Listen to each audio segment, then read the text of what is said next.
యాండి ఇందాక మీరు కేకలేసుకుంటున్నప్పుడు ప్రియ వచ్చిందండి. ప్రియ ఇక్కడికి వచ్చిందా? అవునండి, భావం తప్ప వేరెవరిని పెళ్లి చేసుకోనని చెప్పింది. ఈ మధ్య అన్నయ్య వేరే సంబంధాలు ప్రయత్నం చేస్తున్నాడట. కోపం వచ్చినప్పుడు ఒకరికొకరు సర్దుకుపోవాలి కానీ ఇంత పట్టుదల ఎందుకండి? మీరు కానీ అబ్బాయి కానీ ఒకసారి వాళ్ళ ఇంటికెళ్ళి మాట్లాడొస్తే బాగుంటుంది. అయ్యా అయ్యగారు వచ్చారు. ఏ అయ్యగారు? ధర్మారావు గారండి. ఎందుకట? తెలీదండి.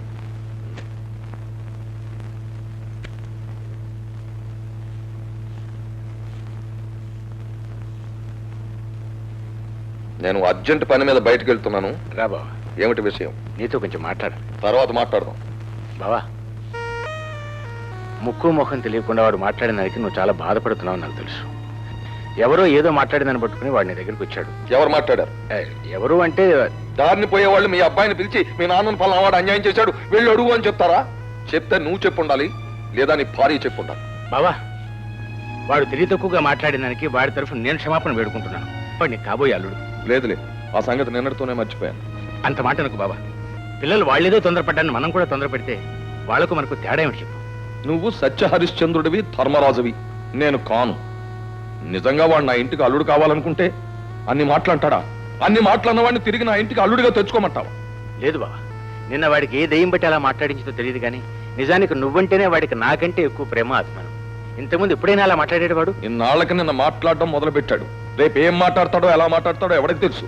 అందుకే బాగా ఆలోచించి నిర్ణయానికి వచ్చాను. పొద్దుటే ఒకరికి మాట ఇచ్చేశాను. అవును, నీ కొడుకు కంటే గొప్పవాడిని, స్థితిపరుణ్ణి తీసుకొచ్చి పెళ్లి జరిపిస్తాను. ఆ పని నువ్వు చేయలేవని కాదు, ఆ సమర్థత నీకు లేదని కాదు బాబా. చిన్నప్పటి నుంచి వాళ్ళిద్దరూ ఎలా కలిసిమెలిసి తిరిగారు, మనమే వాడిని ఎలా ప్రోత్సహించాము. వాళ్ళు కళకళ్ళాడుతూ మన కళ్ళ ముందు తిరుగుతుంటే చూసి ఎంత ముచ్చటపడ్డాము. ఇవాళ కావాలని వాళ్ళని మనం విడదీస్తే అంతకంటే అన్యాయం ఏమైనా ఉంటుందో చెప్పు. ఆ తప్పు నాదంటావా? పోనీ ఆ తప్పు నాది అనుకో బావా. నా మాట వీల్లేదు, మాట ఇచ్చేశాను చెప్పానుగా.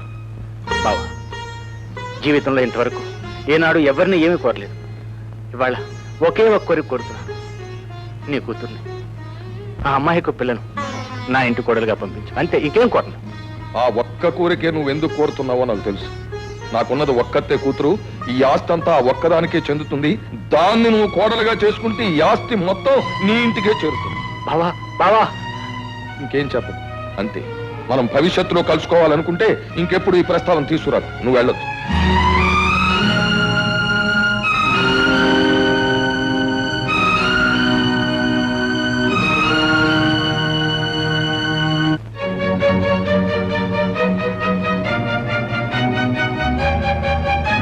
అత్తయ్య. ఏమిటమ్మా? అత్తయ్య, మావయ్య వచ్చి నాతో మాట్లాడాడు. నాన్న ఒప్పుకోలేదు. నేను ఇక్కడ ఉండిపోతాను అత్తయ్య. బావని ఎలాగైనా సరే, ఎక్కడికైనా తీసుకెళ్ళైనా సరే నన్ను పెళ్లి చేసుకోమని చెప్పు. నేను రాను. మర్యాదగా చెప్తున్నాను, నేను రాను. అత్తయ్య, ఏమిటి?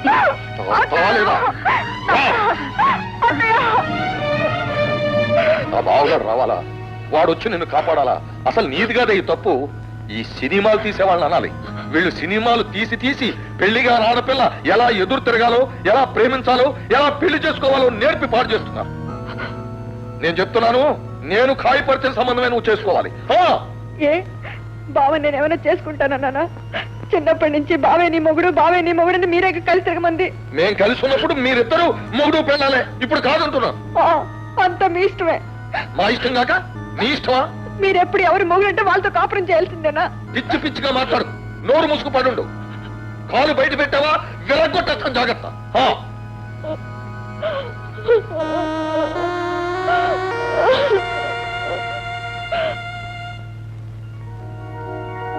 అమ్మా, చాలా బాగుంది. అబ్బో, ఫస్ట్ క్లాస్. సరే, మాకు సమ్మతమే. కానీ నువ్వు చెప్పవలసిన మాటలన్నీ చెప్పవలసిందేమి లేదమ్మా. మాట్లాడేశాను, అన్ని మాట్లాడేశాను. మీరు అనండి, నిశ్చయితాంబూలం పుచ్చుకుందాం. ఓం ఆదిత్యాదిగ్రహాస్తర్వే సనక్షత్రాశరాశయ కుర్వంతు మంగళం నిత్యం లిఖ్యతే లగ్నపత్రిక. అయ్యా, శ్రీగొళ్ళ సుబ్బారావు గారి కుమార్తె చిరంజీవి సౌభాగ్యవతి ప్రియా అను కన్యారత్నములు, కీర్తిశేషులు రామ్ బహదూర్ రంగారావు గారి కుమారుడు చిరంజీవి రాజశేఖర అను వరుణకి ఇచ్చి పెద్దలచే నిశ్చయించి వ్రాసి ఇచ్చిన లగ్నపత్రిక. శుభమస్తు. శేఖర్ బాబు గారు, శేఖర్ బాబు గారు, ఎవరు? ప్రియ గారు బాబు గారికి ఉత్తరం ఇవ్వమన్నారమ్మా.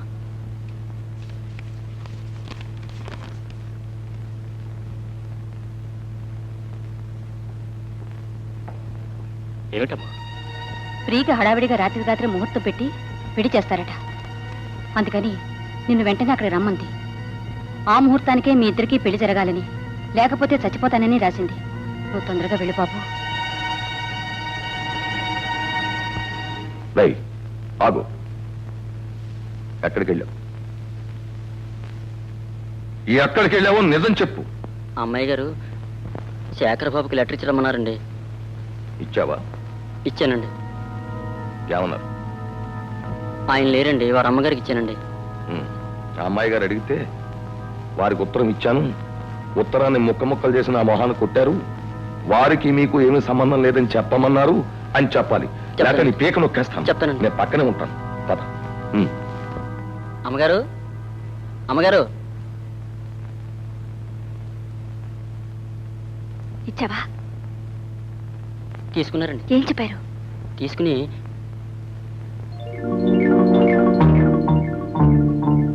ముక్కలు చేసి నా ముఖాన్ని కొట్టి ఆమెకు నాకు సంబంధం లేదు, ఇష్టం వచ్చినట్టు చేసుకోమని మీతో చెప్పమన్నారండి.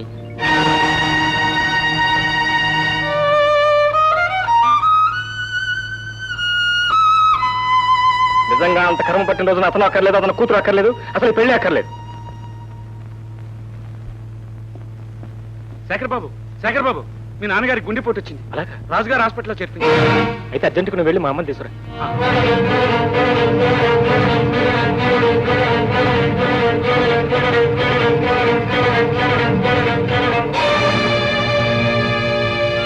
What happened? Please come.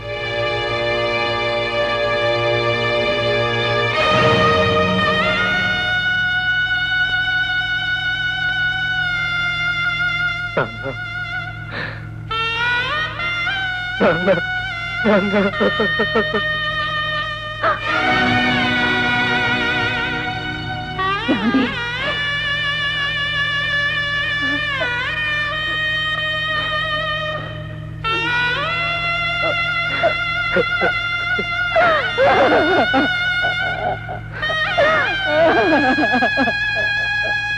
అమ్మా, అమ్మా,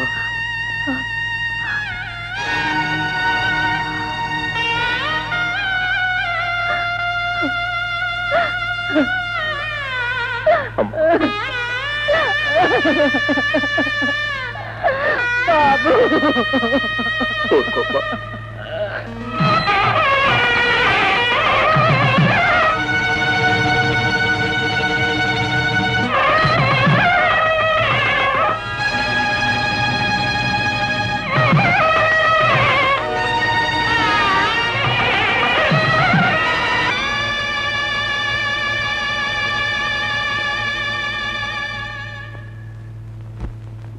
ఎవరండి లోపల?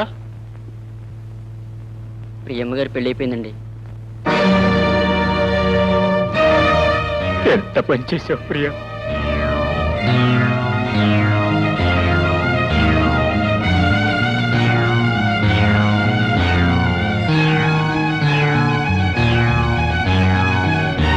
బాబు గారు, బాబు గారు, నన్ను క్షమించండి బాబు గారు. ప్రియమ్మ గారు మీకు పంపించిన ఉత్తరం సంగతి అయ్యగారు తెలుసుకుని మీరు ఆ ఉత్తరం చించి నా మొహాన్ని కొట్టి ఇక మీదట ఆమెకు నాకు సంబంధం లేదు, ఇష్టం వచ్చినట్టు చేసుకోమని అని మీరు అన్నారని అమ్మగారికి నా చేత అబద్ధం చెప్పించారు బాబు. దాంతో అమ్మాయి గారికి కోపం వచ్చి ఇష్టం లేకపోయినా బలవంతంగా ఈ పెళ్లి చేసుకున్నారు బాబు. కేవలం మీ మీద కోపంతోనే ఈ పెళ్లి చేసుకున్నారు బాబు.